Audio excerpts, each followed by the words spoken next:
We're into fuel efficiency of diesel truck engines. We're offering manifolds and turbochargers and ECM programming. We also make a wiring harness add-on. The main thing that Diesel Freak focuses on is trying to help make the owner-operator more profitable by burning less fuel.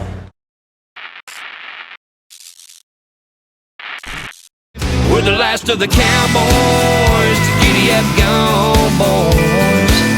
18 wheels on the concrete, it's a slow and dying breed. Rolling like Jesse James, a modern day outlaw gang.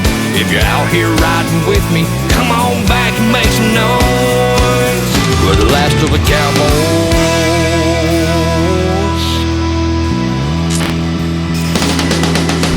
Saddle up, boys.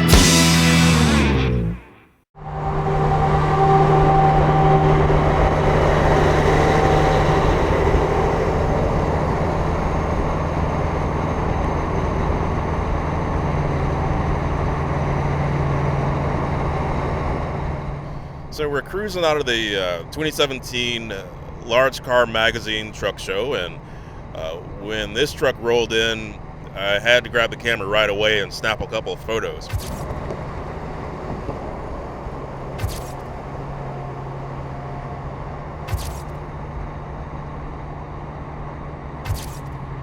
Why don't you tell me what you got there for a truck?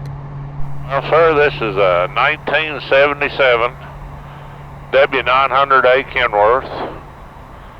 It was purchased new by James C. Callahan of in Kansas City, and he bought it at Wichita, Kansas. Purchased it new in November of '77, and he ran it till November of '84, and he traded it in the first week of November of '84, and I bought it the second week. And I've run it ever since. Originally it had a big cam 400 Cummins in it. Had a 12-speed nut, had a 14-speed spicer in it to start with. And when I bought it, it had a 13-speed, 60-inch KW sleeper on it. We ran Cummins 3.1 million miles.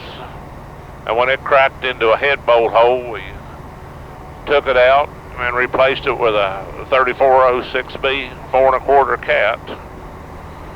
It's got a 15-speed, 373 rears, 303-inch wheelbase, and a 96-inch AA sleeper out of Fort Worth, Texas.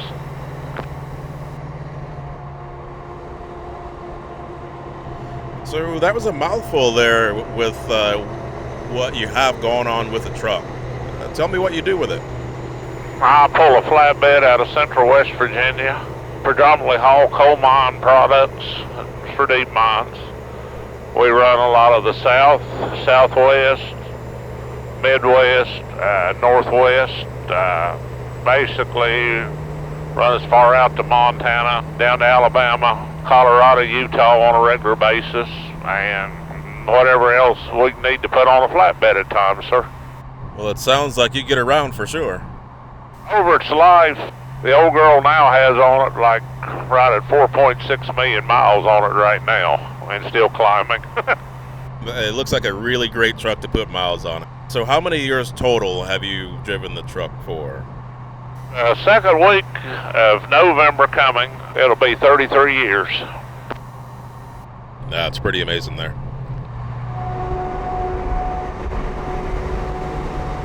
So running this truck for 33 years, you might have some stories, some really fun stories with it.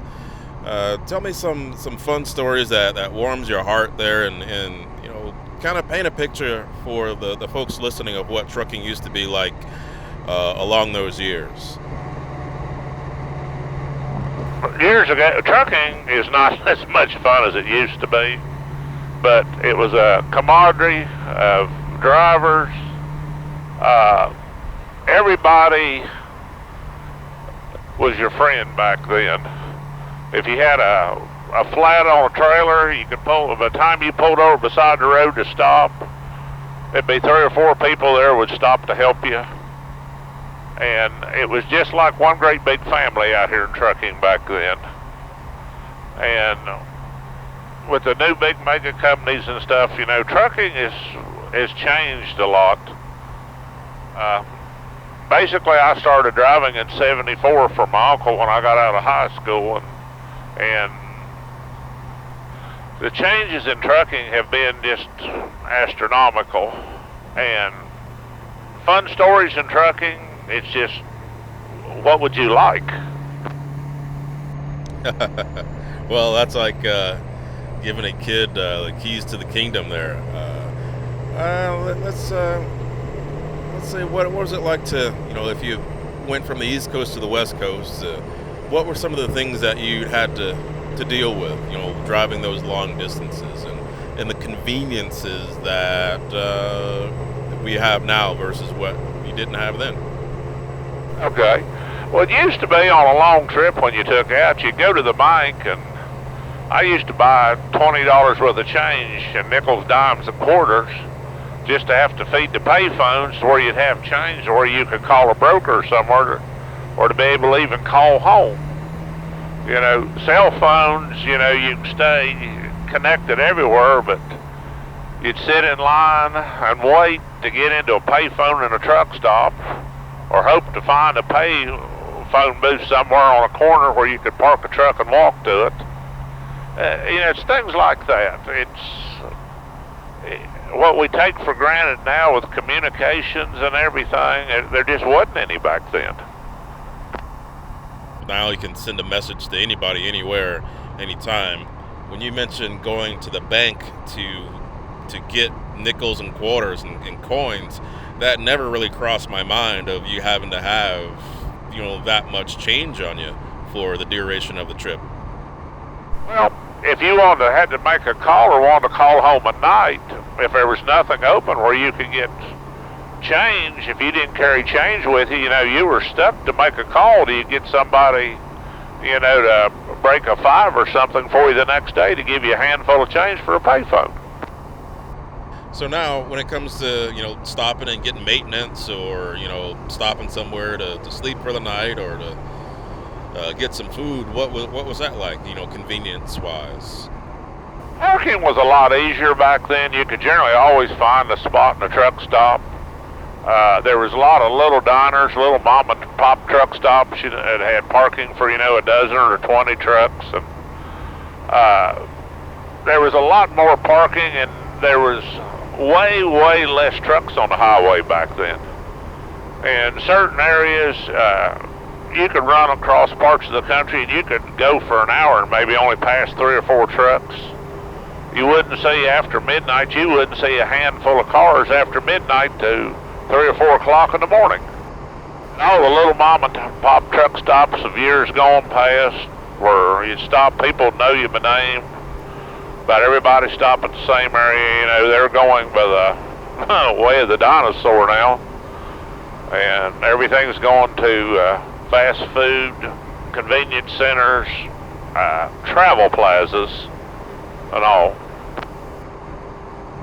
Right, and now compare that to what we have for these electronic logging devices. So give me your opinion on what it was like to log your time back then to what it was like now with them wanting to implement the ELD. Well, being this is a 77 with a strictly mechanical engine, it's exempt from the ELD mandate. In my opinion, it's going to cut productivity of trucking tremendously. It does not allow for time, you know, tie up for traffic time. It does not allow time for shipper and receiver time. It's basically an infringement upon the driver's personal time. Right. So elaborate on that. You say an infringement on personal time, and also cutting into productivity. By productivity, okay.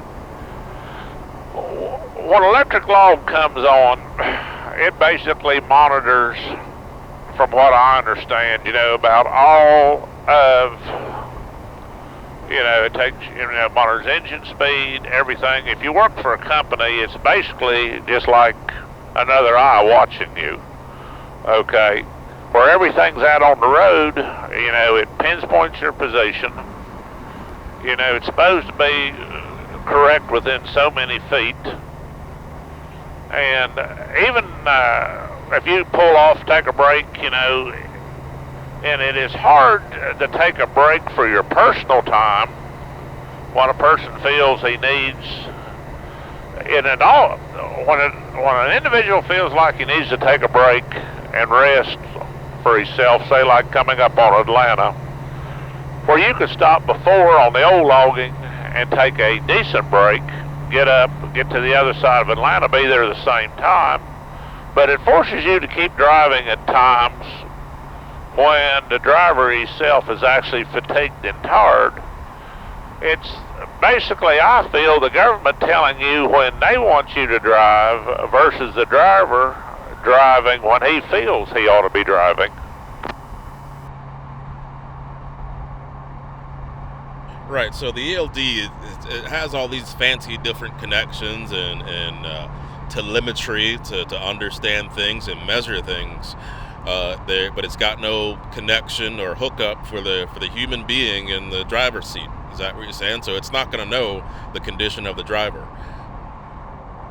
It has no idea what the driver himself, if he's tired, where they're forcing you to work under so many window operating clock, okay?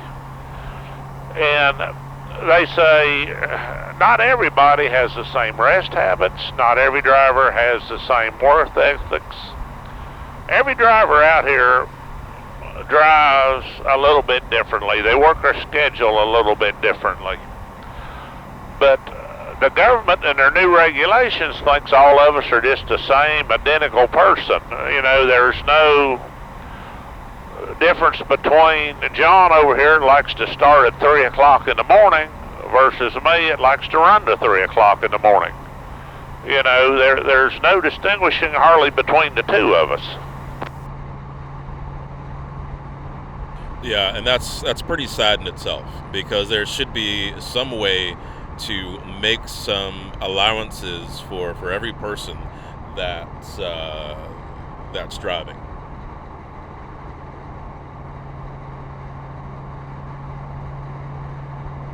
It's like on the new logging and the new hours of service, on your 14-hour clock.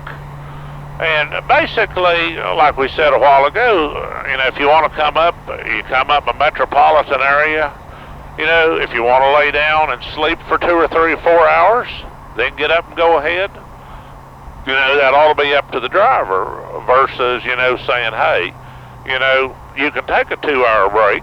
You can go to the berth for 2 hours. But, hey, driver, you can't stop your 14-hour clock on this, And it's just more enforcement, and more enforcement continuously.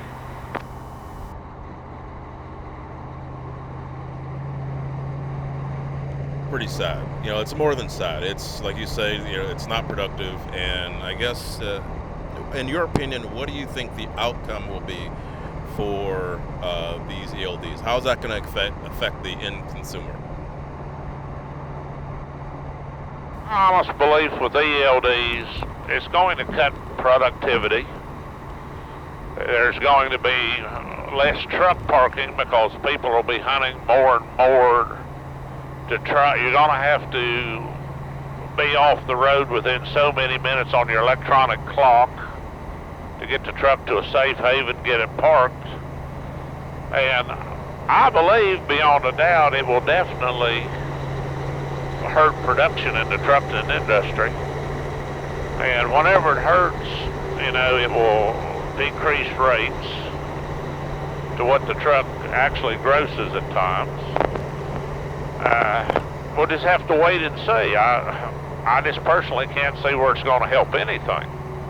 And how they think it's going to help safety, they push safety. I have yet to see a study in anything where electronic logging devices actually improve safety one bit. I agree. I can't wait to see that result as well. It's been a pleasure talking with you, Mr. Davis, and I hope that we can see each other again here pretty soon at another show. Chris, I appreciate it, sir. Enjoy your time here in beautiful southwestern Virginia down here. We're going to go on over to wild, wonderful West Virginia and head home and get ready to head to work tomorrow. Yes, sir. We'll see you soon.